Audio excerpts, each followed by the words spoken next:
الحمد لله رب العالمين والصلاة والسلام على خاتم النبيين وعلى آله الطيبين وأصحابه الطاهرين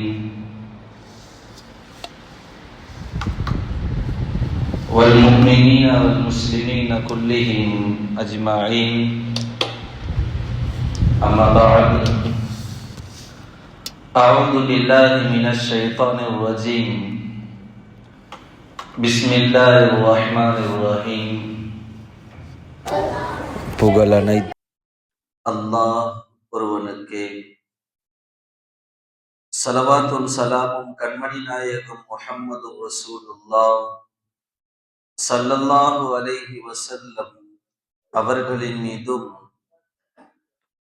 அன்னாரின் நற்பாக்கியங்களை பின்பற்றிய சஹாபாக்கள், தாபியீன்கள், தபா தாபியீன்கள், வலிமார்கள், நல்லவர்கள், நம்மவர்கள் அனைவர்களின் மீதும் அல்லாஹுவின் அருளும் கிருபையும் என்றென்றும் நிறைவாக நிலவட்டுமாக. ஆமீன். அல்லாஹு ஜல்ல ஷானஹு வ தஆலா உலக சமுதாயத்தை, அதிலும் குறிப்பாக முஸ்லிம் சமூகத்தை ஆரம்பம் காலம் முதற்கொண்டு பல்வேறு இன்னல்களுக்கும் சோதனைகளுக்கும் மத்தியில்தான் வாழ்வாதாரத்தை அமைத்திருக்கின்றார். நாம் யோசித்து பார்க்கலாம்.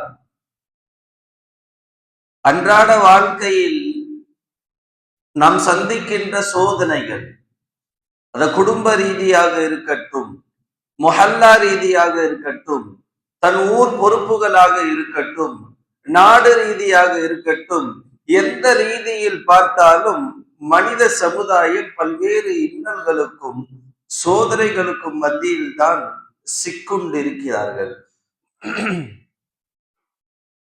அல்லாஹு ஜல்ல ஷானஹு வ தஆலா ஆதம் அலைஹிஸ்ஸலாத்து வஸ்ஸலாம் அவர்களை படைத்ததை முதற்கொண்டே சோதனையை ஏற்படுத்தினார். எப்போது ஆதம் அலைஹிஸ்ஸலாமை அல்லாஹ் படைத்தானோ, லா தக்ரபா, நீங்களும் உங்கள் மனைவியும் நெருங்க வேண்டாம், ஹாதிஹி ஷஜரா, இந்த மரத்துக்கிட்ட நீங்க யாரும் நெருங்க வேண்டாம் என்று அல்லாஹ் கூறினான். ஒரு தேர்வு, ஒரு சோதனையுடைய துவக்கமாக ஆதம் அலைஹிஸ்ஸலாத்து வஸ்ஸலாம் அவர்களுக்கு அல்லாஹ் கொடுத்தார். மனித இயல்பு என்ன? எதை வேண்டாம் என்று யாராவது சொல்றாங்களோ அதனை போய் செய்வது தான், அதன் பின்னால் போவது தான் மனிதனுடைய இயல்பு. ஆண் இனத்தை, பெண் இனத்தை தனித்தனியாக அல்லாஹ் ஆக்கியிருந்தாலும் ஓரளவுக்கு கட்டுப்பட்டு இருக்கின்ற தன்மையை, அந்த தாக்கத்தை, அந்த திறனாய்வை அல்லாஹ் ஆண்களுக்கு கொடுத்ததை போன்று பெண்களுக்கு கொஞ்சம் கம்மியா. என்னதான் ஆதம் அலைஹிஸ்ஸலாம் அவங்க போக வேண்டாம் என்று சொன்னாலோ, பின்னாடி இருந்த ஹவ்வா அலைஹிஸ்ஸலாத்து வஸ்ஸலாம் தன் மனைவியை சொல் பேச்சை கேட்டு தூண்டுதலாக உசுப்பி விட்டு கொண்டே இருந்தாங்க. எப்படியாவது அந்த மரத்துக்கிட்ட போனோம். சைத்தா வசுவாசா செஞ்சா எதையாவது ஒண்ணு பண்ணி கணவனை கூட்டிட்டு அந்த மரத்துக்கிட்ட போயிட்டாங்க. போன இருவருக்கும் அல்லாஹ் கொடுத்த வெகுமதி என்ன? பனிஷ்மெண்ட் என்ன? வெகுமதி என்றல்ல, பனிஷ்மெண்ட் என்ன? பூமிக்கு போன்னு அல்லாஹ் அனுப்புனா. நாம் யோசித்து பார்க்க வேண்டும். அந்த சோதனை ரசூலுல்லாஹி ஸல்லல்லாஹு அலைஹி வஸல்லம் சொல்லுகையில், அந்த சோதனையை அல்லாஹ் ஆதம் அலைஹிஸ்ஸலாமுக்கு கொடுக்கவில்லை என்றால் அல்லாஹ் உலகத்தில் யாரையும் அனுப்பியிருக்க மாட்டான். அல்லாஹ் யாரையும் உலகத்தில் சிக்கொண்டு தவித்து வைத்துக் கொண்டிருக்க மாட்டான். அல்லாஹ் யாரையும் இந்த உலகத்துக்கு அனுப்ப வேண்டும் என்ற அவசியம் இருந்திருக்காது. பரிசுத்தமான சோனத்திலே எல்லாம் இருந்திருக்கலாம். சோதனைகளுடைய துவக்கத்தை அல்லாஹ் எங்க ஏற்படுத்தினார்? நாம் ஆதம் அலைஹிஸ்ஸலாத்து வஸ்ஸலாம் அவர்களை தேர்வு செய்வதற்காக வேண்டி, சோதித்து பார்ப்பதற்காக வேண்டி இந்த மரத்துக்கிட்ட போகாதுன்னு அல்லாஹ் சொன்னான். ஆதம் அலைஹிஸ்ஸலாத்து வஸ்ஸலாம் முரண்பட்டு அதற்கு ஆப்போசிட்டா, அதுக்கு எதிர்முனையா செய்தார்கள். அங்கிருந்து துவங்கியது சோதனையினுடைய வீழ்ச்சி. அந்த சோதனையில் மட்டும் ஆதம் அலைஹிஸ்ஸலாத்து வஸ்ஸலாம் அவர்கள் வெற்றி பெற்றிருந்தார்கள் என்றால் இன்று வாழ்க்கையில் ஒரு நபர்களும் சின்ன சின்ன சோதனையும் சந்தித்திருக்க மாட்டார்கள். அப்ப சோதனையினுடைய துவக்கத்தையும் அல்லாஹ் ஆக்கினான். சோதித்த அல்லாஹ் தஆலாவுக்கு வெற்றி தந்திருக்க தெரியும். இருந்தாலும் உலக வரலாற்றை ஒரு சோதனையை கொண்டு அதற்கான நிகழ்வுகளை பற்றி பேசப்பட வேண்டும். ஒரு முஸ்லிம் எப்படி அந்த சோதனையை சந்திக்கின்றார், அந்த சோதனையை எப்படி சாதனையாக மாற்றுகின்றார் என்பதை எல்லாம் பார்ப்பதற்காக வேண்டித்தான் அல்லாஹ் சோதனை என்ற ஒரு கேடயத்தை, சோதனை என்ற தன்மையை ஆதம் நபிக்கு கொடுத்து இந்த உலகத்திற்கு அனுப்பப்பட்ட நாள் முதல் கொண்டே சோதனை. என்னைக்கு பூமிக்கு வந்தாங்களோ ஆதம் அலைஹிஸ்ஸலாம் அல்லாஹ்விடத்துல கையேந்தினார்கள், யா அல்லாஹ் என்ன மன்னிச்சிரு, யா அல்லாஹ் என்ன மன்னிச்சிரு, நீ சொன்ன மரத்துக்கிட்ட போக கூடாதுன்னு. என்னமோ என் மனைவியுடைய ஆசை பாசையான பேச்சை கேட்டு நான் போயிட்டேன், ரப்பே என்ன மன்னிச்சிருன்னு கேட்க ஆரம்பிச்சாங்க. அந்த இடத்திலும் ஆதம் அலைஹிஸ்ஸலாமுக்கு அல்லாஹ் சோதனையை கொடுத்தார். நீ கேட்கிற துவாவை எப்படி கேட்கணுமோ கேளு, நான் கொடுக்குறேன் உனக்கு. நீ துவா கேட்கிற, நீ பாவத்தை மன்னிச்சிருன்னு கேட்கிற, அதை எப்படி என்கிட்ட கேட்கணுமோ நீ கேளு, நான் உனக்கு கொடுக்குறேன். கொஞ்ச நாள் கேட்டுட்டே இருக்கிறாங்க, என்னன்னு தெரியல, என்னடா சோதனை இது, நம்ம கேட்டுட்டே இருக்கிறோம் அல்லாஹ் கொடுக்கலையே. அல்லாஹ் சொன்னா ஃபத்தலக்கா ஆதமு மிர் ரப்பிஹி கலிமாத், ஒரு வார்த்தையை ஆதமுடைய கல்புல அல்லாஹ் போட்டான், இந்த வார்த்தையை கொண்டு நீ கேளு, நான் உனக்கு கொடுக்கிறேன். சோதனையும் அல்லாஹ் கொடுத்தான், அதற்கான தீர்வையும் அல்லாஹ் வைத்திருப்பான் என்பதை நாம் விளங்க வேண்டும். அல்லாஹ்வின் புறத்திலே இருந்து அதனை நமக்கு உருவாக்கி அதன் மூலம் தீர்வு காண முடியும் என்பதையும் ஆதம் அலைஹிஸ்ஸலாத்து வஸ்ஸலாம் அவர்களை கொண்டு அல்லாஹ் உணர்த்தினான். ஃபத்தலக்கா ஆதமு மிர் ரப்பிஹி கலிமாத், ஒரு வார்த்தை ஆதம் அலைஹிஸ்ஸலாமுக்கு அல்லாஹ் போட்டான். அது என்ன வார்த்தை? நீ கேட்கிற துவாவை முஹம்மத் என்ற வார்த்தையை கொண்டு கேளு, நான் உன்னை மன்னிக்கிறேன். ஆதம் அலைஹிஸ்ஸலாம் கேட்டாங்க, ஃபதாபா அலை, அல்லாஹ் மன்னிச்சுப்பான். எவ்வளவு பெரிய நுணுக்கமா அல்லாஹ் சொல்லித்தரான். அப்ப சோதனைகள் ஒரு மனிதனிடத்திலே வருவது என்பது இயல்பு என்றால் அதற்கான தீர்வும் இயல்புதான். அதற்கான தீர்வை தேடி நாம் போக வேண்டுமே தவிர, நான் சோதனையில் ஆளாக்கப்பட்டு விட்டேன் என்று அஞ்சி பயந்து ஓரத்தில் உட்காரக்கூடாது. சோதனையை கண்டோம் என்றால் அதற்கான தீர்வை தேட வேண்டும். யாரிடத்துல தேடணும்? ஒரு தீர்வும் இல்லையா, அல்லாட்ட போய் தேடும். தீர்வு எங்கேயும் கிடைக்கல, எங்க போறது? அல்லாட்ட போய் தீர்வு கேளு. யாரெல்லாம் நான் இந்த சோதனையில் சிக்கொண்டு இருக்கிறேன், எனக்கு என்ன நிவாரணி? என் குடும்ப பிரச்சனை, என் வியாபாரத்தில் பிரச்சனை, என் சமூகத்தில் பிரச்சனை, என் நாட்டுக்கு பிரச்சனை, எந்த சோதனையாக இருந்தாலும் தீர்வு காண வேண்டும் என்றால் அல்லாவிடத்தில் போய் கேள். சோதிக்கின்ற காலங்கள் நீண்டதாக இருக்கலாம், சோதனைகள் பெரியதாக இருக்கலாம், அதன் மூலம் அல்லாஹ் தருகின்ற வெகுமதியும் பெரியதாக இருக்கும்.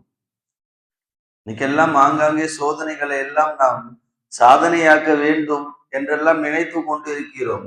சில பல சோதனைகள் எப்படி ஆகி போச்சுன்னா, அது எனக்கு வந்தா மட்டும்தான் சோதனை, மற்றவங்களுக்கு வந்தா அதுவெல்லாம் எனக்கு டோன்ட் கேர், அதை பத்தி எனக்கு கவலை கிடையாது.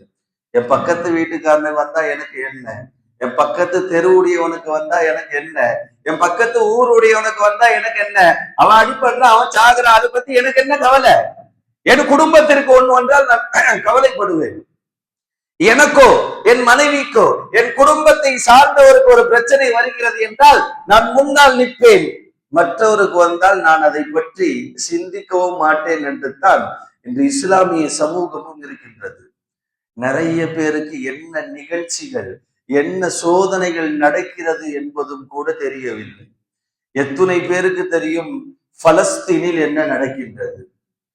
பலஸ்தீனில் உள்ள கசாவிலே எத்துணை முஸ்லிம்கள் அன்றாட கொல்லப்படுகிறார்கள், கொலை செய்யப்படுகிறார்கள், மௌத்தாகுகிறார்கள் என்ற செய்தி எத்தனை பேருக்கு தெரியும்? பலஸ்தீனை எதிர்த்து போர் செய்கின்ற நாடை பற்றி எத்தனை பேருக்கு தெரியும்? இஸ்ரேல் அல்லாஹ் பாதுகாக்க வேண்டும், அவர்களுக்கு ஹிதாயத்தையும் கொடுக்க வேண்டும் என்ற இந்த நன்னேரத்தில் நம் அனைவரும் துவா செய்ய வேண்டும். அப்பாவி குழந்தைகளையும் முதியோர்களையும் மருத்துவம் இல்லாமல் உணவில்லாமல் கொன்று குவித்துக் கொண்டிருக்கின்றார்கள் இஸ்ரேல் என்ற பயங்கரவாதம். சர்வதேச நாடுகள் எல்லாம் பார்த்து கொண்டு தான் இருக்கின்றது. முன் சென்று போய் பலஸ்தீனுக்கு உதவ வேண்டும் என்று ஒரு நாடும் வரவில்லை. வந்தவர்கள் எல்லாம் ஓடிவிட்டார்களே தவிர பலஸ்தீனுக்கு பாதுகாப்பாக அவர்களோடு கை கொடுத்தவர்கள் யாரும் இல்லை. அல்லாஹ்வை தவிர யாரும் அவர்களுக்கு உதவி செய்ய முடியாது. அந்த நாட்டத்திற்கு போய்விட்டார்கள். உணவில்லாமல் சிரமப்படுகின்றார்கள்.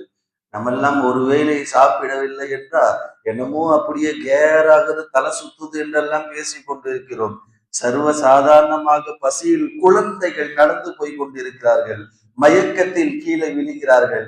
எழுப்பினால் தெரிகின்றது மௌத்தாகி விட்டார்கள். சாதாரணமாக நடந்து போய் விழுந்து விட்டார். நாம் தண்ணீர் தெளித்தால் எழுந்து கொள்வார். இது மனித இயல்பு. பலஸ்தீனிலே கசாவிலே அப்படி எழுப்பப்படும் போதுதான் தெரிகின்றது அந்த குழந்தை மயங்கவில்லை, மரணித்து விட்டார் என்று. அவ்வளவு கொடுமைகள் என்று பலஸ்தீனுக்கு எதிராக நடந்து கொண்டு தான் இருக்கின்றது. பல முஸ்லிம் நாடுகள் இருக்கின்றது. சர்வதேச அளவில் முஸ்லிம்களுடைய எண்ணிக்கையும் அதிகமாக இருக்கின்றது. ஆள் பலமும் ஆயுத பலமும் இருக்கின்றது. இஸ்ரேலுக்கு எதிராக யாரும் முன் வரவில்லை. என்ன காரணம்? எனக்கு வந்தாதான் அது வலி, மற்றவனுக்கு வந்தா அதை பத்தி எனக்கு ஒன்றும் இல்லை என்றுதான் முஸ்லிம் சமூகம் வாழ்ந்து கொண்டிருக்கிறது. எனக்கு எல்லாம் சோறு கொடுக்குறானா, சாப்பாடு கொடுக்குறானா போதும். பக்கத்து வீட்டுல ஒருத்தன் சாப்பிட்டானா அவன் எப்படி இருக்கிறா என்றெல்லாம் நான் பார்க்க வேண்டாம். இப்படிதான் இன்று முஸ்லிம் சமூகம் போய் கொண்டிருக்கின்றது. வீட்டு பக்கத்துல இருக்கிறவனையே நம்ம கண்காணிக்கவில்லை, அவன் நிலைமையை பற்றி தெரிந்து கொள்ளவில்லை என்றால் ஏதோ ஒரு நாட்டில் எங்கேயோ ஒரு முஸ்லிம் மௌத்தா போகிறார் என்பதெல்லாம் நமக்கு வழி தருமா? அல்லாஹ் பாதுகாக்க வேண்டும். இன்று யாருக்கு என்ன நடக்கின்றது ஒரு நாள் நமக்கும் நடக்கலாம். அந்த நாட்டிற்கு என்ன நிகழ்கின்றதோ ஒரு நாள் நமக்கும் வரலாம். முன்னெச்சரிக்கையோடு பாதுகாப்போடு இருக்க வேண்டும். நாம் ஒருவருக்கு உதவி செய்தால்தான் அவர் நமக்கு உதவி செய்வார். அவரை நம்ம பொருட்படுத்தவில்லை. அந்த அபாயகரமான காலகட்டத்திலே அவருக்காக வேண்டி நாம் ஒன்றும் செய்யவில்லை என்றெல்லாம் பொடுபோக்குத்தனமாக மனோ இச்சைகளுக்கு ஆசைப்பட்டு உலகத்தோடு நம் வாழ்வாதாரத்தை போக்கினால் அல்லாஹ் நம் வாழ்வாதாரத்தை பாதுகாக்க வேண்டும். நம் வாழ்க்கையை அல்லாஹ் புரட்டி விடுவான். தமிழ்ல சொல்லுவாங்கல்ல, ஊரா விட்டு பிள்ளைய ஊட்டி வளர்த்தா வீட்டுக்குள்ள தானா வளரும் சொல்லுவாங்கல்ல. இன்னைக்கு ஊட்டிலாம் வளர்க்க தேவையில்ல, அதுக்கான சோறு கொடுத்தாவே போதும். இன்னைக்கு சாப்பாடு இல்லாம எத்தனை பேர் இருக்காங்க? ஒரு சமூகத்திற்கு, அந்த பலஸ்தீனில் உள்ள கசாவுடைய மக்களுக்கு உணவு பண்டங்கள் போவதையும் தடை செய்து விட்டார்கள் இஸ்ரேல்கள். நேரடியாக குண்டு வீசி கொன்னதை தாண்டி அவர்களுக்கு உணவு பஞ்சத்தையும் ஏற்படுத்தி இயற்கையான மௌத்தை போன்றே ஆக்குகிறார்கள். தினந்தோறும் நூற்றுக்கணக்கான பிணங்களை பார்க்கின்றது. உலக அளவில், தேசிய அளவில் என்று பார்த்தால் தினந்தோறும் ஜனாசாவுடைய எண்ணிக்கையில் என்று முதல் பலஸ்தீன் இருக்கின்றது. நம்ம கணக்கு போடுவல, இன்னைக்கு நம்ம மகளால என்ன மௌத்து ஒன்றும் இல்லை, நம்ம ஊர்ல எத்தனை மௌத்து ஒன்றும் கிடையாது, நம்ம இந்திய நாட்டுல எத்தனை மௌத்து இவ்வளவு இருக்குது அப்படின்னு சொல்லுவல்ல. அந்த கணக்கீட்டில் பார்த்தோம் என்றாலும் கூட உலகளாவிய கணக்கீடை எடுத்து பார்க்கும் போது தினமும் ஜனாசாக்களுடைய எண்ணிக்கையும் பலஸ்தீனில் அதிகமாகிவிட்டது. இஸ்ரேல் சொல்லிவிட்டான் அல்லவா, பலஸ்தீன் என்ற நாடே இருக்காது என்று சொல்லிவிட்டான். பலஸ்தீன் என்ற நாடே இருக்காது. நம்ம மொஹல்லாவ நம்ம ஊர்ல வந்து யாராவது சொன்னா நம்ம சும்மா விடுவோமா? அது என்ன நமக்கு வந்தா வலி, மற்றவனுக்கு வந்தா ஒன்றுமே கண்காணாமல் போவது, முரண்பட்டு இருப்பது. வாழ்க்கையை நாம் மாற்ற வேண்டும். மல்லா இர்ஹம் லா யுர்ஹம். யார் பிறர் மீது இரக்கப்பட மாட்டாரோ அவர் மீது அல்லாஹ் இறக்கப்பட மாட்டான். அல்லாஹ் பாதுகாக்கும். பலஸ்தீனில் இருப்பவர்களும் நம் முஃமின்கள், நம் முஸ்லிம்கள், சகோதரர்கள். அல் முஃமினு அஹுல் முஸ்லிம், அல் முஸ்லிமு அஹுல் முஸ்லிம் என்றெல்லாம் ஹதீஸ் வருகின்றது அல்லவா? ஒரு முஸ்லிம் இன்னொரு முஸ்லிமுக்கு சகோதரர் என்று வருகின்றது அல்லவா? சகோதரர் கொண்டு ஒவ்வொரு நாளும் கொலை செய்யப்பட்டு கொண்டிருக்க நாம் எப்படி அமைதியாக இருக்கின்றோம்? நாம் என்ன செய்ய வேண்டும்? போராட முடியுமா? பலஸ்தீனில் போய் போராட வேண்டும். போராட முடியாதா? அடுத்த நன்மை என்ன? அவர்களுக்காக வேண்டி மனம் வருந்தி அல்லாஹ்விடத்திலே நாம் கையேந்தினால் அல்லாஹ் அவர்களுக்கு வெற்றியை கொடுப்பான். அல்லா இன்ன நஸ்ரல்லாஹி கரீப். அல்லாஹ்வுடைய உதவி பக்கத்தில் தான் இருக்கின்றது. எப்ப வேண்டுமானாலும் அந்த உதவி வந்தே தீரும். அல்லாஹ்வுடைய உதவி பக்கத்தில் இருக்க இன்று எத்தனை பேர் அந்த சோதனையில் நாம் வாழ்ந்து கொண்டிருக்கின்றோம். ரசூல் ஸல்லல்லாஹு அலைஹி வஸல்லம் சொல்லுவாங்க, உண்மையில் ஒரு முஸ்லிமுடைய வாழ்க்கை வெற்றிக்கான அடையாளம் என்ன தெரியுமா? மன் அஸ்பஹ மின்கும் ஆமினா, யார் காலையில் எழுந்திருக்கும் பொழுது பாதுகாப்போடு எழுந்திக்கிறார். அதாவது என்ன, இன்று எனக்கு எந்த பிரச்சனையும் இல்லை, இன்னைக்கு எனக்கு எந்த ப்ராப்ளமும் இல்லை, மன அமைதியோடு உலக பாதுகாப்போடு யார் விழிக்கின்றாரோ அவரும், உடல் ரீதியாக எனக்கு எந்த நோயும் இன்று இல்லை, நான் ஆரோக்கியமாக வாழுகிறேன், மருத்துவமனைகளுக்கு போக வேண்டிய அவசியம் இல்லை, சிரமங்கள் இல்லை, இப்படியெல்லாம் யார் ஆஃபியத்தோடு வாழ்கிறார்களோ அவர்களும். மூணாவது அல்லாஹ் சொன்ன வார்த்தை, அன்னைக்கு சாப்பிடுற உணவு பொருளாதாரம் ரிசுக்கு யாருகிட்ட இருக்குதோ இவங்கதான் துன்யாவில் உண்மையில் நல்ல முறையில் வாழ்பவர்கள். நாம் சிந்தித்து பார்க்க வேண்டும். எந்த விதமான பதட்டமும் இல்லாமல் விழிக்கின்றோம், ஆஃபியத்தோடு தெரிகின்றோம், நல்ல நல்ல உணவுகளை ருசித்து சாப்பிட்டு கொண்டு தான் இருக்கின்றோம். நாம் விளங்க வேண்டும், உண்மையில் இந்த துன்யாவில் வாழ்வதற்கு மகிழ்ச்சியானவர்கள் என்றால் நாம் என்று சொல்வதில் எந்த தவறும் இல்லை. இதே நிலைமையை மற்றவர்களுக்கு பார்க்கும் பொழுது, பலஸ்தீனை பார்க்கும் பொழுது, இந்த மூன்றுக்குமே ஆதாரம் இல்லை, இந்த மூன்றுக்குமே உறுதி இல்லாத வாழ்க்கை. காலையில் விழிப்பவர்கள் இரவு தூங்க மாட்டார்கள், ஒரேடியா தூங்குகின்றார்கள். காலையில் எழுப்பவர்கள் உடல் ஆரோக்கியத்தோடு விழிப்பது கிடையாது, அன்றைக்கான உணவுகளும் கிடையாது. சொன்னோம் அல்லவா, நடந்து போய்கொண்டே இருக்கிறார்கள், என்னமோ மயங்குவதை போல் கீழே விழுகிறார்கள். தினம் தினமும் பசியினால் அவர்கள் கொலை செய்யப்படுகின்றார்கள், பசியினால் அவர்கள் மௌத்தாகுகின்றார்கள். இப்பேற்பட்ட சோதனையை விட்டு அல்லாஹ் நம்மை பாதுகாத்திருக்கிறான் என்றால் அல்லாஹ் நமக்கு எவ்வளவு பெரிய நியாமத்துகளை கொடுத்திருக்கின்றான். அந்த நியாமத்துகள் அவர்களுக்கு இல்லையே, அவர்களுக்காக வேண்டி நாம் என்ன செய்து கொண்டிருக்கின்றோம்? அல்லாஹ் பாதுகாக்க வேண்டும். சொல்றோமல்ல, ஃபல்யாபுது ரப்ப ஹாதல் பைத், சூரத்துல் குரைஷ்ல ஓதுவல்ல, பசியெல்லாம் இல்லாம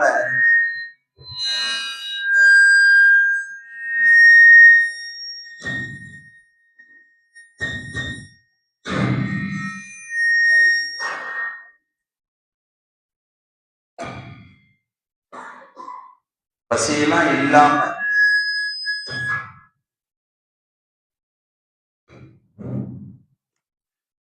எந்த சிரமமும் இல்லாமல் நம் வாழ்க்கையை நாம் பயணித்து கொண்டு இருக்கிறோமே, இதனாலயான்னு தெரியல, வாழ்க்கையினுடைய அசல் தன்மைகளை நாம் விளக்கவில்லை. அல்லாஹ்வுக்கு தெரியும், சோதனைகள் வரும் பொழுதுதான் ஒரு முஃமின் என்னை பற்றி சிந்திப்பான். அல்லாஹ் குர்ஆன்ல சொல்றால, ஒரு தேவைகள் வரும்போதுதான் ஒரு மனிதன் என்னிடத்திலே துவா கேட்பான். என்னவெல்லாம் கேட்பா, நின்றுட்டு கேட்பா, உட்கார்ந்துட்டு கேட்பா, படுத்துட்டு கேட்பா, எப்படியெல்லாம் கேட்க முடியுமோ கேட்பா. அந்த தேவையை அவனுக்கு நான் கொடுத்து விட்டேன் என்றால் மீண்டும் என்னிடத்திலே அவன் வரமாட்டான், என்கிட்ட கேட்க மாட்டான். இந்த தேவையை கொடு, இந்த நிறைவேற்றி கொடு என்றெல்லாம் கேட்கவே மாட்டான். எதுவரை? அடுத்த சோதனை அவன் இடத்திலே போகும்போது தான் அல்லாஹ்வுடைய ஞாபகமும் இன்று வருகின்றது. இன்னைக்கு காசு இல்லையா, ஏன் எனக்கு காசு கொடுன்னு கேட்கிறான். காசு கொடுத்துட்டானா அதோடு பஞ்சம் ஏற்படும் வரையிலும் அல்லாஹ்விடத்தில் கேட்பது கிடையாது. மனிதனுடைய இயல்பை பற்றி அல்லாஹ் பேசுகிறான். அப்ப சோதனை என்ற ஒரு தன்மையை, சோதனை என்ற ஒரு விஷயத்தை அல்லாஹ் ஏற்பாடு செய்யவில்லை என்றால் இந்த சமூகம் அல்லாஹ்வை சிந்தித்திருக்காது, இந்த சமூகம் அல்லாஹ்விடத்திலே கையேந்தி இருக்காது, இந்த சமூகம் அல்லாஹ்வை நம்பி இருக்காது. இந்த நாயகம் சொன்னதை தாண்டி அல்லாஹ் குர்ஆனிலே வார்த்தைகளை இப்படி எழுதுகிறான் என்றால் நம் வாழ்க்கையை நாம் சிந்தித்து பார்க்க வேண்டும். நம் வாழ்க்கையில் நாம் எந்த நிலையில் இருக்கின்றோம்? இதெல்லாம் பலஸ்தீனுக்கு எதிராக பல்வேறு சூழ்ச்சிகள் நடந்து கொண்டிருக்கின்றது. எவ்வளவு தூய்மையான நாடு தெரியுமா, எவ்வளவு சிறப்பான நாடு தெரியுமா பலஸ்தீன். அபூதர் ரலியல்லாஹு அன்ஹு நபி ஸல்லல்லாஹு அலைஹி வஸல்லம் அவர் இடத்துல கேட்கிறாங்க, யா ரசூலல்லாஹ், உலகத்துல ஆக சிறந்த பள்ளி எது? ஸல்லல்லாஹு அலைஹி வஸல்லம் சொல்றாங்க, ஹாதா, இதுதான்.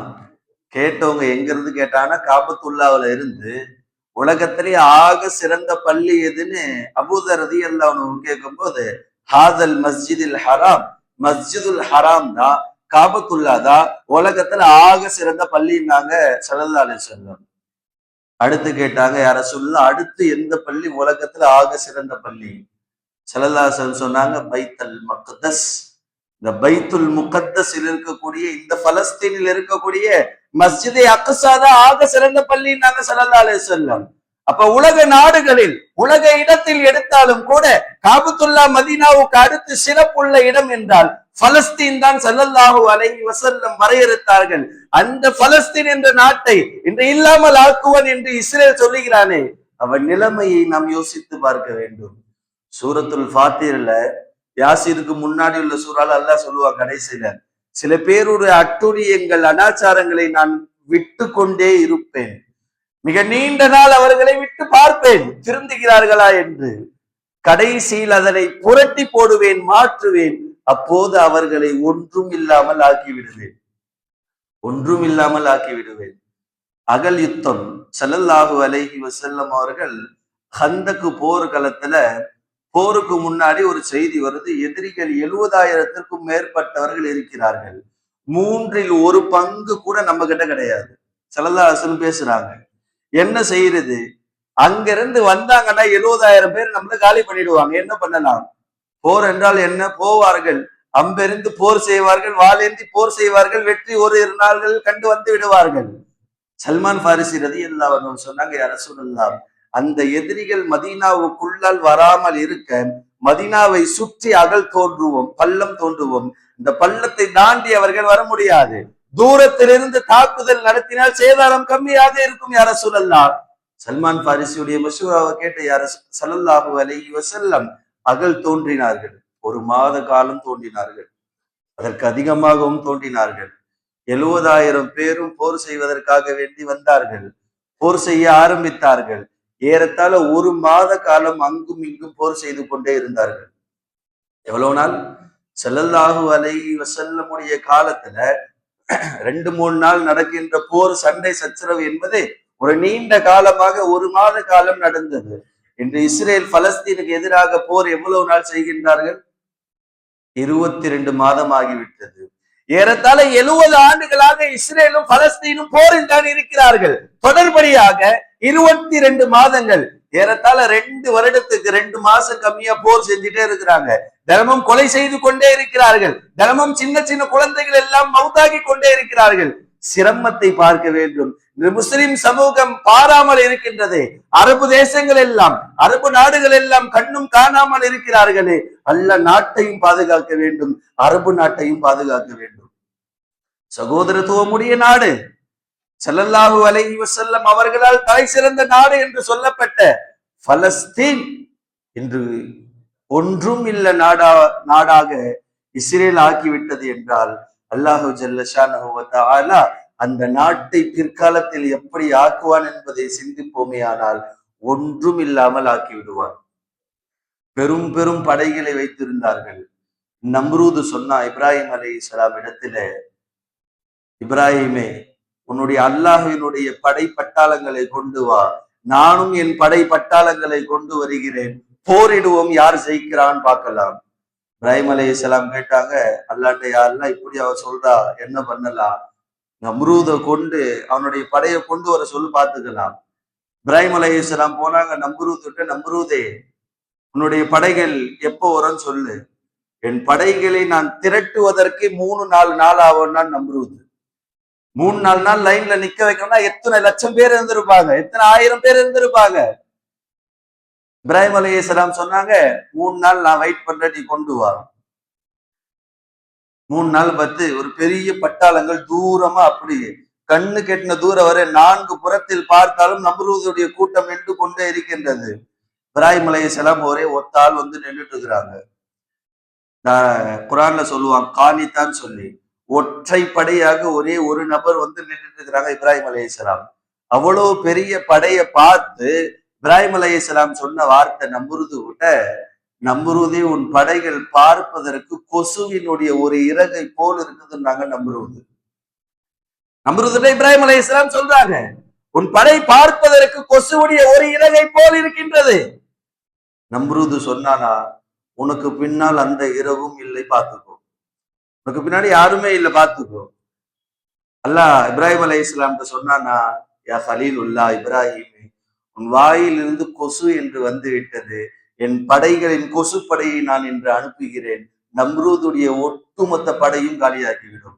அல்லாஹ் திறவை திறந்தான், திறவுகளை திறந்தான், கொசுக்கள் வந்தது. ஒவ்வொரு கொசுவும் ஒவ்வொரு நம்ரூதுடைய படையை கொண்டு தீர்த்தது. நம்ரூதுடைய படை ஒன்றும் இல்லாமல் போய்விட்டது. அது என்னமோ தெரியல, இப்ராஹிம் அலைஹிஸ்ஸலாம் அந்த காலத்துல வந்த கொசுதான் இன்னைக்கும் மேய்ஞ்சிட்டே இருக்குது, போவே இல்லை. இப்ப எவ்வளவு பெரிய படைப்பட்டாளத்தை அல்லாஹ் அனுப்புனான். கண்ணு கட்டின தூர வரி இருந்த நம்ரூதுடைய படைய அல்லாஹ் நாடி ஒரு கொசுவை அனுப்பினான், முடிச்சிட்டான். யானை படைகள் வந்த போதும் அப்படித்தான், சின்ன சின்ன அபாபில் பறவையை அனுப்பி அல்லாஹ் காலி பண்ணான். அப்ப அல்லாஹ் நினைச்சானா ஒரு நிமிஷம் போதும். அல்லாஹ் ஏன் இவர்களை பார்த்து அமைதியாக இருக்கிறான் என்றால், நாம் சொன்னோம் அல்லவா, ஒரு முஸ்லிமுக்கு சோதனை வரும்போது அதை எப்படி தீர்வு காணுகிறான் என்பதை பார்ப்பதற்காக வேண்டித்தான் அல்லாஹ் நின்று பார்த்து கொண்டிருக்கிறான். வாதா என்றுமே மாறாது. ஒரு நாள் இஸ்ரேலுக்கு எதிராக அல்லாஹ் நினைப்பான், அல்லாஹ் போர் செய்ய வேண்டும் என்றல்ல, அல்லாஹ் அழிய வேண்டும் என்று நினைத்தால் அந்த நாடு இல்லாமல் போய்விடும் என்பதில் எவ்வித சந்தேகமும் கிடையாது. நாம் விளங்க வேண்டும், இந்த பலஸ்தீன் கசாவிலே அன்றாட போர் நடந்து கொண்டு தான் இருக்கின்றது. அந்த போர் எதுவெல்லாம் நமக்கு சொல்லிக்கிறது, அதை கொண்டு என்ன பாடம் எல்லாம் நாம் படிக்க வேண்டும். முதல் நாம் இதுவரை பேசிய சோதனைகள் என்றால் என்ன என்பதை கசாவினுடைய அந்த பாதிப்பு நமக்கு சொல்லி தருகின்றது. தீர்வு காணுவதற்காக வேண்டி நாம் முன்போக வேண்டும் என்றால் ரசூல் ஸல்லல்லாஹு அலைஹி வஸல்லம் சொல்லி கொடுத்த முறை, அபாயகரமான காலகட்டத்தில், ஆபத்துகள் நிறைந்த, குழப்பங்கள் நிறைந்த காலகட்டத்தில் இது போல் வரும் பொழுது என்ன பண்ண வேண்டும் என்றால், தூரத்தில் இருப்பவர்கள் எல்லாம் குனூத்தை நாசிலாவை ஓதி அல்லாஹ்விடத்திலே கையேந்த வேண்டும். ஒரு 4 கூட்டம் சேர்ந்து ஸல்லல்லாஹு அலைஹி வஸல்லம் அவங்க கிட்ட வந்தாங்க.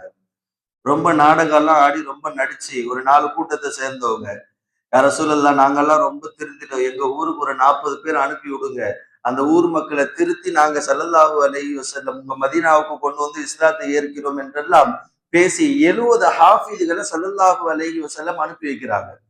எத்தனை பேரு? 70 ஹாஃபிதுகளை அந்த 4 பிரிவினர்களுக்கு பிரித்து கொண்டு அனுப்புகிறார்கள். போன 4 பிரிவினர்களும் 70 ஹாஃபிதுகளை கொண்டு விட்டார்கள். கூட போன 70 பேரும் ஹாஃபிதுகள். செய்தியை கேட்ட ஸல்லல்லாஹு அலைஹி வஸல்லம் 70 குர்ஆன் உடையவர்கள் மௌத்தாகி விட்டார்கள், ஹாஃபிதுகள் மௌத்தாகி விட்டார்கள். இது பெரும் சேதம் அல்லவா? அந்த 4 பிரிவினர்களையும் அழிக்க வேண்டும். அந்த 4 பிரிவினர்கள் செய்த பாவத்திற்காக வேண்டி தண்டனை ஏற்படுத்தி கொடுக்க வேண்டும் என்பதற்காகத்தான் 1 மாத காலம் குனூத்தை நாசிலா ஓதுனாங்க ஸல்லல்லாஹு அலைஹி வஸல்லம். இக்கெல்லாம் தொழுகையில நம்ம ஓதுறோம் அல்லவா? ஃபஜ்ர் தொழுகையில 2வது ரக்காத் ருக்கு தொழுத பிறகு ருக்குல இருந்து எழுந்து குனூத்தை நாசிலா ஓதுறோம் அல்லவா? இது நாம ஏற்படுத்தியது கிடையாது. ஸல்லல்லாஹு அலைஹி வஸல்லம் 70 ஹாஃபிதுகள் மௌத்தாக்கப்பட்ட செய்தியை கேட்டவுடன் அநீதி இழைக்கப்பட்ட அந்த ஹாஃபிதுகளுக்கு எதிராக, அநீதி இழைக்கப்பட்ட அந்த கூட்டத்தினருக்கு எதிராக ஸல்லல்லாஹு அலைஹி வஸல்லம் குனூத்தை நாசிலாவை கையாண்டார்கள், குனூத்தை நாசிலாவை எடுத்தார்கள். மிகப்பெரிய பலன் என்ன தெரியுமா? 4 பிரிவினர்களும் இஸ்லாத்தை ஏற்றார்கள். அதை தான் நாம் இன்று செய்கின்றோம். தூரத்தில் இருக்கின்ற நாம் பலஸ்தீனுக்காக வேண்டி துவா செய்ய வேண்டும். இன்னைக்கு எத்தனை பேருடைய துவாவில பலஸ்தீனுக்காக வேண்டி செய்கிறோம்? ஹஸ்ரத் எனக்காகவே நான் செய்யறது கிடையாது, நான் எங்க பலஸ்தீனுக்காக செய்ய போறேன். நாம் நமக்காக செய்கிறோமோ அல்லவோ, பலஸ்தீனுக்காக வேண்டி நம்முடைய சகோதரர்கள் தினந்தோறும் கொன்று குவிக்கப்பட்டிருக்கின்ற பலஸ்தீனுக்காக வேண்டி, பலஸ்தீனில் உள்ள கசாவுக்காக வேண்டி நாம் துவா செய்ய வேண்டும். அந்த துவா நம்மை கொண்டு போய் போராட்ட களத்திலே இறக்கியதை போன்று நன்மை வாங்கி கொடுத்து விடும். அல்லாஹ் பாதுகாக்க வேண்டும். ஒன்றுமே அல்லாம, ஒரு கசாவை பற்றி ஒன்றுமே தெரியாம, அந்த நாட்டம், அந்த நாலேஜ், அந்த அறிவு தேடல் இல்லாமல் வாழுகின்ற ஒவ்வொரு முஸ்லிம்களும் சிந்திக்க வேண்டும். ஒரு நாள் அந்த பிரச்சனை நமக்கும் வரும். அல்லாஹ் பாதுகாக்க வேண்டும். இன்னொன்னு என்ன தெரியுமா? இவ்வளவு பிரச்சனையிலும் கசாவினுடைய மக்கள் ஒருவரும் இஸ்லாத்தை விடவில்லை. இஸ்லாத்துல இருப்பதினால்தான் இவ்வளவு சிக்கல்களையும் இவ்வளவு சோதனைகளும் இஸ்ரேல் கொடுத்து கொண்டிருக்கிறது. அவர்கள் நினைத்திருந்தால் நாட்டை இஸ்லாமிய நாடு இல்லை என்று அறிவித்திருக்கலாம்.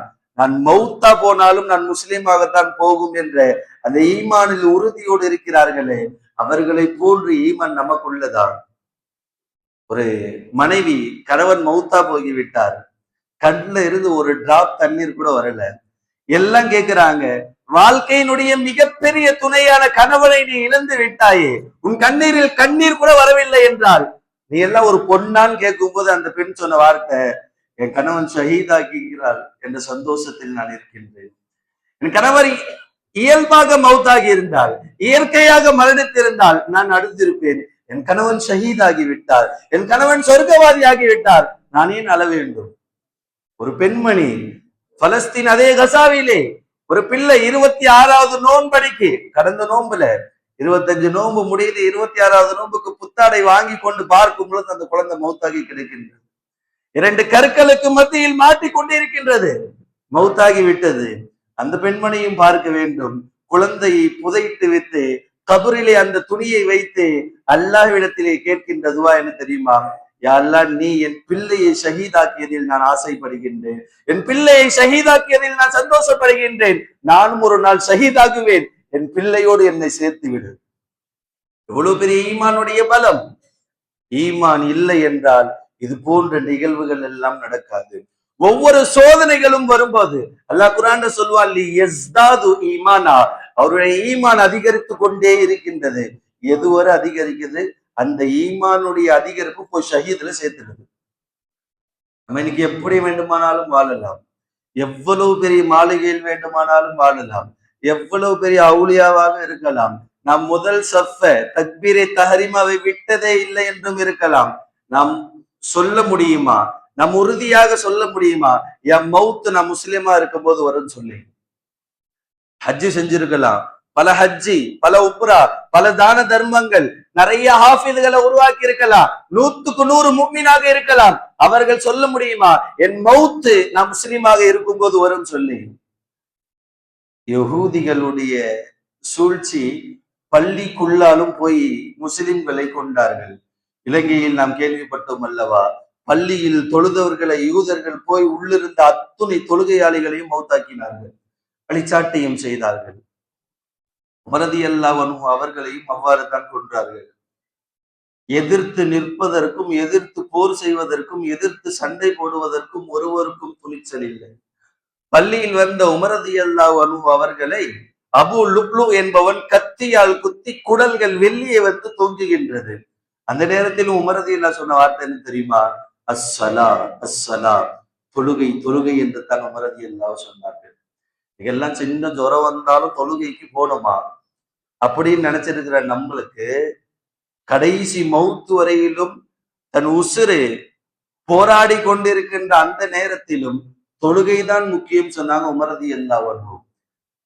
மௌத்தா போன பிறகு, மௌத்தாவுவதற்கு முன்னாடி இப்னு உமர் ரலியல்லாஹு தன் மகன் இப்னு உமர்கிட்ட உமர் ரலியல்லாஹு சொல்றாங்க, மகனே, நான் மௌத்தாகி விட்டால் ஆயிஷா அம்மா அவங்க வீட்டுல ஒரு இடத்த வச்சிருக்காங்க, ஸல்லல்லாஹு அலைஹி வஸல்லம் அவங்களுடைய ரவுதா, வலது புறத்துல அபூபக்கர் ரலியல்லாஹுடைய தஃபன் செய்யப்பட்ட மக்பரா இருக்குது, லெப்ட் சைடுல இடது பக்கத்துல ஒரு இடத்தை ஆயிஷா அம்மா வச்சிருக்கிறாங்க.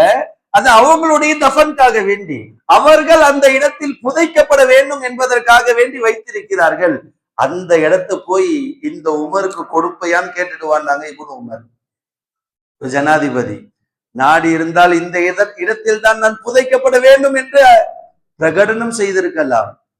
பணிவோடு போய் இப்னு உமர் ரலியல்லாஹு கேட்கிறாங்க, யா உம்முல் முஃமினீன் ஆயிஷா ரலியல்லாஹு அன்ஹா, என் தந்தை மௌத்துக்கு போராடி கொண்டிருக்கிறார். அவர் கடைசி ஆசையாக கேட்ட வார்த்தை, இந்த இடத்தை நீங்க உங்களுக்காக வேண்டி வைத்திருக்கிறீர்கள், இந்த இடத்தை என் வாப்பா உமருக்காக வேண்டி நீங்க கொடுக்குறீங்களா? ஆயிஷா அம்மா சொன்னாங்க, இந்த உலகத்துல ஆக விருப்பமான இடம்னா வானத்துக்கு கீழே பூமிக்கு மேல இந்த உலகத்துல ஆக விருப்பமான இடம் எதுன்னா எனக்கு அந்த ஒரு இடம் மட்டும்தான். அந்த இடத்துல என் மவுத்து என் கபராக இருக்கணும்னு தான் நான் ஆசைப்பட்டேன். இருந்தாலும் அந்த இடத்திற்கு என்னை விட உமர் தகுதியானவரு போய் நான் கொடுத்துட்டேன்னு சொல்லுனாங்க ஆயிஷா அம்மா. இப்னு உமர் ரலியல்லாஹு ஓடோடி போறாங்க, யா அப்பா, யா அப்பா, தந்தையே, உங்களுக்கு ஆயிஷா அம்மா அந்த இடத்தை கொடுத்துட்டாங்க. அப்ப ஜனாதிபதி உமர் ரலியல்லாஹு சொன்ன வார்த்தை என்ன தெரியுமா? நான் மௌத்தானதுக்கு பிறகும் என்னை கொண்டு போய் ஆயிஷா அம்மாட்ட அனுமதி கேட்கணும், ஆயிஷா அம்மா அனுமதி கொடுத்து அந்த இடத்துல புதைக்கணும், இல்லைன்னா பொது ஜனாசா கூடமான ஜன்னத்துல் பக்கையிலே என்னை புதைத்து விட வேண்டும். ஜனாதிபதி சொல்லக்கூடிய வார்த்தையா? அவ்வாறே சொல்கிறார்கள். அடுத்த சொன்ன வார்த்தை நன்கு சிந்திக்க வேண்டும். எபுடு உமர், என் அருமை மகனே, என்னை கொண்டு போய் பாலைவன மண்ணில் படுக்க வைன்னாங்க உமர் ரலியல்லாஹு அன்ஹு. கொண்டு போய் பாலைவன மண்ணில் படுக்க வை. உமர் ரலியல்லாஹுடைய மகனா சொன்னாங்க, அப்பா உங்க நிலைமை சரியில்லை. பக்கத்துல இருந்த இப்னு அப்பாஸ் ரலியல்லாஹு அன்ஹு அவர்கள் எல்லாம் சொல்கிறார்கள், உமரே உங்கள் நிலைமை சரியில்லை, வேண்டாம் உமரே வேண்டாம். உமர் ரலியல்லாஹு அன்ஹு கடைசி வார்த்தையாகவும் கர்ஜித்தார்கள், என்னை கொண்டு போய் படுக்க வைன்னாங்க ரெண்டு பேருட்டையும். இப்னு உமர் ரலியல்லாஹு அன்ஹு கொண்டு போய் பாலைவன மண்ணிலே படுத்து வைக்கும் பொழுது இந்த பாலைவன மண்ணினுடைய உஷ்ணம் தாங்க முடியாமல், சூடு தாங்க முடியாமல், ஒரு குழந்தை பிறந்தவுடன் எப்படி கை கால்களை அசைத்து அசைத்து அழுகுமோ அது போன்று உமர் ரலியல்லாஹு அன்ஹு கையையும் காலையும் அசைத்து கடைசியா சொன்ன வார்த்தை என்ன தெரியுமா? வைலுள்ள கையா உமர், இன்லம் யக்ஃபிரு லக ரப்புக். உமரே உனக்கு நாசம்தான். வைலுள்ள கையா உமர், உமரே உனக்கு நாசம்தான். இன்லம் யக்ஃபிரு லக ரப்புக், ஒரு ரப்பு உன்னை மன்னிக்கலாம், நீ நாசமா போயிடுவ உமரே, நாசமா போயிடுவேன்னு உமர் ரலியல்லாஹு அன்ஹு கடைசி வார்த்தையாக அல்லாஹ்வுடைய ரஹ்மத்து, அல்லாஹ்வுடைய கலிமாவுடைய நசீபை தேடுகிறார்கள் என்றால் நீங்க எத்தனை பேர் ஐவேளை தொழுது இருப்போம்? எத்தனை பேர் முத்தகீன்களாக 100% முஸ்லிம்களாக எத்தனை பேர் இருப்போம்? நம் ஈமானுடைய நிலையை நாம் காண வேண்டும். எப்ப வேண்டுமானாலும் மௌத்து வரலாம், எங்கே வேண்டுமானாலும் மௌத்து வரலாம். அந்த நேரத்தில் கலிமா வருமா இல்லையா என்பது தான் சந்தேகம். பலஸ்தீனில் ஒவ்வொருவரும் மௌத்தாகுகின்றார்கள் ஷஹீதுகளாக. ஒவ்வொரு குழந்தைகளும் ஷஹீதுகளாக ஆகுகிறார்கள் என்றால் அதை விட சிறப்பு ஒன்றும் கிடையாது. அவர்களுக்கு படுகின்ற ஒவ்வொரு இன்னல்களையும் நாம் சிந்திக்க வேண்டும். நம் வாழ்க்கை அதை பற்றி கவலைப்படவில்லை என்றால் நம் வாழ்வாதாரத்தை எல்லாம் பார்க்க வேண்டும். எப்படிப்பட்ட உமர் ரலியல்லாஹு அன்ஹு ஸல்லல்லாஹு அலைஹி வஸல்லம் வாழும் பொழுது அபூபக்கர் ரலியல்லாஹுடைய வலது கையை பிடிச்சாங்க, உமர் ரலியல்லாஹுடைய இடது கையை பிடிச்சாங்க. ரெண்டு கையும் தூக்கி சொன்னாங்க, ஹாகதா நுன்ஷிது யௌமல் கியாமா, கியாமத்து நாள்ல நாங்க மூவரும் இப்படிதான் எழுப்பப்படுவோம் நாங்க ஸல்லல்லாஹு அலைஹி வஸல்லம். நபியோடு இரண்டு கைகளையும் பிடித்து எழுப்பப்படுவோம் என்று சொன்ன உமர் ரலியல்லாஹு அன்ஹு வந்த ஜிப்ரீல்ட்ட அக்பிரினி அன் உமர், உமரை பத்தி ஏதாவது சொல்லுங்கன்னு ஸல்லல்லாஹு அலைஹி வஸல்லம் கேட்க ஜிப்ரீல் சொன்ன வார்த்தை, யா ரசூலல்லாஹ், இந்த உலகத்துல 950 ஆண்டு காலம் வாழ்ந்தாங்க நூஹ் அலைஹிஸ்ஸலாம். அந்த 950 ஆண்டு காலமும் உங்கள் பக்கத்தில் அமர்ந்து நான் உமரை பத்தி சொன்னாலும் அந்த வரலாறை சொல்லி முடிக்க முடியாதுன்னாங்க. அப்பேற்பட்ட உமர் ரலியல்லாஹுடைய கடைசி நிலைமையும் ஈமானுக்காக வேண்டி, அல்லாஹ்வுடைய ரஹ்மத்திற்காக வேண்டி, கலிமாவுடைய நசீபுக்காக வேண்டி தேடினார்கள் என்றால் நாம் எல்லாம் சிந்தித்து பார்க்க வேண்டும். இன்று நம் நிலைமை எப்படி இருக்கின்றது? அது ஈமானுடைய நிலைமையாக இருக்கட்டும், நம் அமல்களுடைய நிலையாக இருக்கட்டும், நம் ஈமானை பாதுகாப்போடு நாம் வாழ வேண்டும். இஸ்ரேல் எவ்வளவு பெரிய அழிச்சாட்டியங்களை செய்தாலும் ஒரு நாள் பலஸ்தீன் வெற்றி கொண்டே தீரும். இது நாம் பேசுவதல்ல, ரசூலுடைய வார்த்தை. ஒரே ஒரு எதிரிகள் கூட இல்லாத நாடாக ஆக்கித்தான் அல்லாஹ் கயாமத்தை கொடுப்பான். விளங்க வேண்டும். இது போன்ற அரிச்சாட்டியங்கள் வரும் காலம் எல்லாம் நாம் நினைவு கொள்ள வேண்டும். தஜ்ஜால் நம்ம பக்கத்துல வந்துட்டான், கயாமத்து நம்மளுக்கு பக்கத்துல வந்துருச்சு. அல்லாஹ் பாதுகாக்க வேண்டும். மறைவுக்கு முன்னால் என்னவெல்லாம் செய்ய வேண்டுமோ, நம் கபரு குழிக்காக வேண்டி எதுவெல்லாம் தேர்ந்தெடுத்து வைக்க வேண்டுமோ, என்னெல்லாம் சேஃப்டி பண்ண வேண்டுமோ சேஃப்டி பண்ணி கொள்ளணும். எப்ப வேண்டுமானாலும் மவுத் வரலாம். நாம் கேட்கின்ற வார்த்தை நீ இப்படி இருக்க வேண்டும், எனக்கு எப்பயோ ஒரு தடவை நீ மவுத்தை கொடுப்ப ரப்பே, அந்த மவுத்தை லா இலாஹ இல்லல்லாஹ் கலிமாவோடு கொடு என்று கேட்க வேண்டும். அல்லாஹ் நம் அனைவருக்கும் கலிமாவோடு மௌத்தாகுகின்ற பாக்கியத்தையும், பல்வேறு சோதனைகளுக்கு உட்பட்டு இருக்கின்ற பலஸ்தீனை பாதுகாப்பான நாடாக, சின்ன சிறு குழந்தைகளும் பசியின்மை காரணமாக இருக்கின்றார்கள், அவர்களுக்கு பரிபூர்ணமான ஆஃபியத்தையும் பரிபூர்ணமாக அம்னன் என்று சொல்லக்கூடிய பாதுகாப்பையும் வல்ல ரஹ்மான் தந்தருள்வானாக. முழு பலஸ்தீனையும் குறிப்பாக கசாவில் உள்ள மக்களை சுவனவாதிகளாக அல்லாஹ் பிரகடனம் செய்வானாக என்ற நல்ல துவாவுடன் முடித்துக் கொள்கிறேன். வாஹிர் தாவானா அல்ஹம்துலில்லாஹி ரப்பில் ஆலமீன். அஸ்ஸலாமு அலைக்கும் வரஹ்மத்துல்லாஹி வபரகாத்துஹு. சுன்னத் தொழாதவங்க சுன்னத் தொழுது கொள்ளுங்கள்.